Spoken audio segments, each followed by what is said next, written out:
भगवान श्री कृष्ण कहते हैं, दान देना अर्थात किसी जरूरतमंद को जरूरी चीज देने की क्रिया। हर धर्म में दान को बहुत महत्व दिया गया है। सनातन धर्म में दान करने की परंपरा सालों से चली आ रही है। ऐसा माना जाता है, जो व्यक्ति दान धर्म करता है उसे पापों से मुक्ति मिल जाती है और उसके पुण्य कर्म बढ़ जाते हैं। दान का अर्थ किसी को जरूरतमंद को जरूरी चीजें देना है, लेकिन यदि आप वो इसलिए दे रहे हैं क्योंकि अब आपको उन चीजों की जरूरत नहीं है, तो वो दान नहीं है। दान वो चीजें नहीं होती हैं जो देने लायक नहीं होती। दान मन से और श्रद्धा से करना चाहिए। दान देना सभी का परम कर्तव्य होना चाहिए।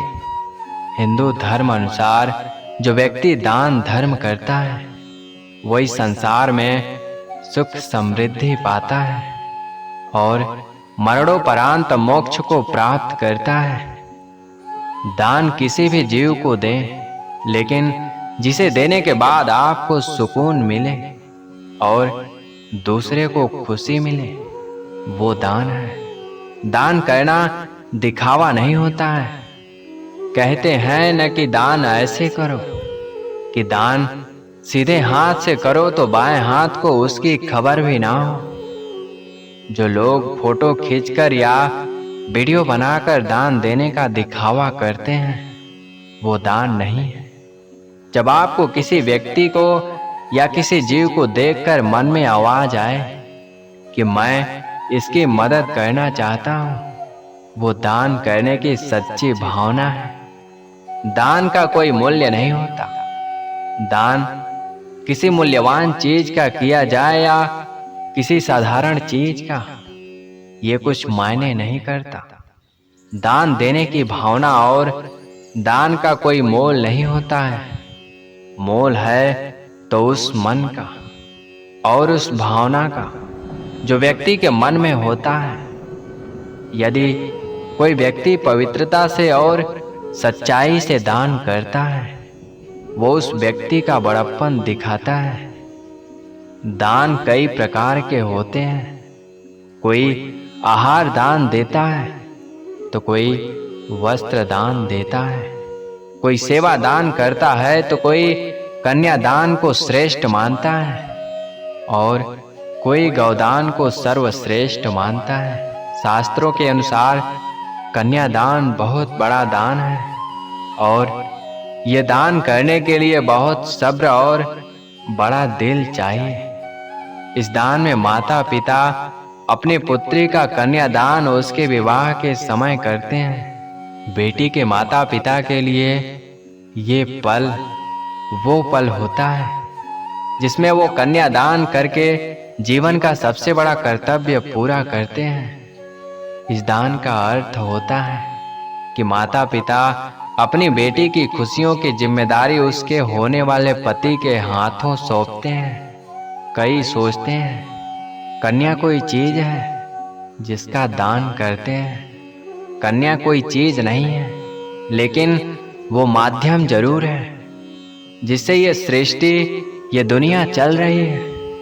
पुत्री ही है जो किसी और के घर जाकर उसके घर संसार को आगे बढ़ाती है। शास्त्रों के अनुसार एक पिता के लिए कन्यादान ही सर्वश्रेष्ठ और अमूल्य दान है। हिंदू धर्म में गाय को माता के रूप में माना जाता है। धर्मानुसार गौदान एक बहुत बड़ा दान है। जब राजा महाराजा हुआ करते थे, तब से वो अपने हर खुशी के मौके पर गौदान किया करते थे। ये एक महान दान माना जाता है। गाय को वेदों और पुराणों में धन बताया गया है और गाय श्री कृष्ण को अति प्रिय है।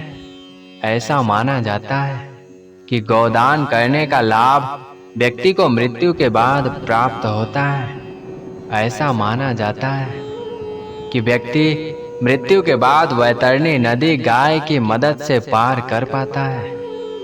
और जो व्यक्ति गौदान नहीं करते हैं उन्हें इस नदी को पार करने में बहुत कष्ट और पीड़ा झेलनी पड़ती है। रक्तदान भी एक महत्वपूर्ण दान है, जिससे एक व्यक्ति कई व्यक्तियों की जान बचाता है। यह दान समय समय पर व्यक्ति को करना चाहिए। शास्त्रों में गुरु को ईश्वर से ऊंचा दर्जा दिया गया है। विद्यादान वो है जो गुरु एक व्यक्ति को इस समाज के योग्य बनाता है। कह सकते हैं वो व्यक्ति को समाज का कल्याण करने और देश को आगे बढ़ाने के लिए तैयार करता है। विद्यादान और गुरु शिष्य की परंपरा सालों से हमारे देश में चली आ रही है। भगवान श्री राम और उनके भाइयों ने भी गुरुकुल में रहकर कठिन परिश्रम करके वेदों का और जीवन के मूल्यों की शिक्षा अपने गुरु से पाई थी। महाभारत में भी सभी पांडव और कौरव भाइयों ने अपने गुरु से क्षत्रिय धर्म और उसके पालन की शिक्षा अर्जित की थी। विद्यादान किसी व्यक्ति का जीवन सुधार सकता है।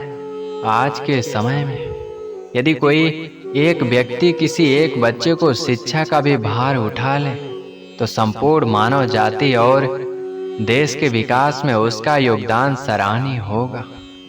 दान में भूमि देने की परंपरा सालों से चली आ रही है। हमारे पूर्वज और राजा महाराजा ब्राह्मण जन को भूमि दान किया करते थे।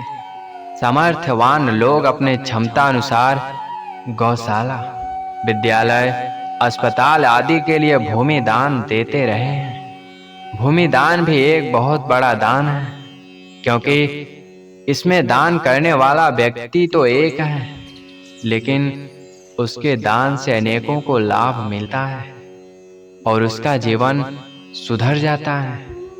अन्य दान करना बहुत ही पुण्य का काम है। कहते हैं न, जिसने भूखे पेट को भर दिया वह ईश्वर के और करीब हो गया। किसी भूखे से तड़पते इंसान या पशु पक्षी को अन्य का दान करना बहुत ही महान कार्य है। इस कर्म को सालों से कई मंदिर और गुरुद्वारा करते आ रहे हैं और आगे भी करते रहेंगे। आप किसी गरीब से पूछोगे कि उसे क्या चाहिए तो उसका उत्तर खाना ही होगा। आप उसका पेट भरकर अपने लिए पुण्य कर्म बढ़ा रहे हैं। किसी जरूरतमंद को वस्त्र दान करना बहुत ही अच्छा कर्म होता है। सर्दी में ठिठुरते व्यक्ति को वस्त्र, स्वेटर या कंबल दान करके आप बहुत पुण्य का काम करते हो। ये दान ऐसा है जो व्यक्ति कहीं से भी और कभी भी कर सकता है। शास्त्रों के अनुसार वस्त्र दान देने से व्यक्ति की स्वयं की आर्थिक स्थिति भी अच्छी बनी रहती है। धातु दान अर्थात व्यक्ति की सामर्थ्य अनुसार पैसे से मदद करना। धातु दान ज्यादातर मंदिर में किया जाता है, जहां भक्त अपने मन और श्रद्धा से दान करते हैं, जिसका इस्तेमाल धार्मिक कार्यों में, लोगों की मदद करने में और मंदिर के रख रखाव में होता है। पहले भी राजा महाराजा मंदिरों को धातु दान दिया करते थे और आज भी कई लोग गुप्त रूप से मंदिरों में धातु का दान करते हैं। दान करने से व्यक्ति मरने के बाद वैतरणी नदी को बिना कठिनाई और पीड़ा के पार कर जाता है। दान से उसके घर बार में सुख समृद्धि बनी रहती है। दान से उसके पाप नष्ट हो जाते हैं और मन और आत्मा को सुख शांति मिलती है। जिस व्यक्ति के कुंडली में ग्रहों के कारण कष्ट झेलने पड़ रहे हैं, उन्हें दान करने से सुख प्राप्त होता है और वो ग्रहों के दुष्प्रभाव से बच जाएंगे। युधिष्ठिर से जब एक बार ये पूछा गया था कि सबसे श्रेष्ठ दान कौन सा है, तो उन्होंने कहा था वो दान श्रेष्ठ है जो प्राप्त वक्त द्वारा किसी भलाई के कार्य में इस्तेमाल हो सके। कर्ण का भी नाम दान वीरों में आता है। उन्होंने अपने जीवन के रक्षक कवच और कुंडली दान कर दिए थे। दान वो है जो करने के बाद व्यक्ति उसके बदले कुछ इच्छा ना करे। वैसे तो शास्त्रों में कहा गया है कि हमेशा स्नान आदि करके और शुभ मुहूर्त में दान करना चाहिए। लेकिन कुछ दान ऐसे होते हैं जो कभी भी किए जा सकते हैं। बस जब भी दान करें और जो भी दान करें वो सच्चे मन से और बिना किसी स्वार्थ के करें। दोस्तों, हम उम्मीद करते हैं कि ये वीडियो आपको ज़रूर पसंद आया होगा। अगर ये वीडियो पसंद आया है तो वीडियो को लाइक, शेयर, कमेंट करें। साथ ही चैनल को सब्सक्राइब करें। जय श्री कृष्ण। राधे राधे।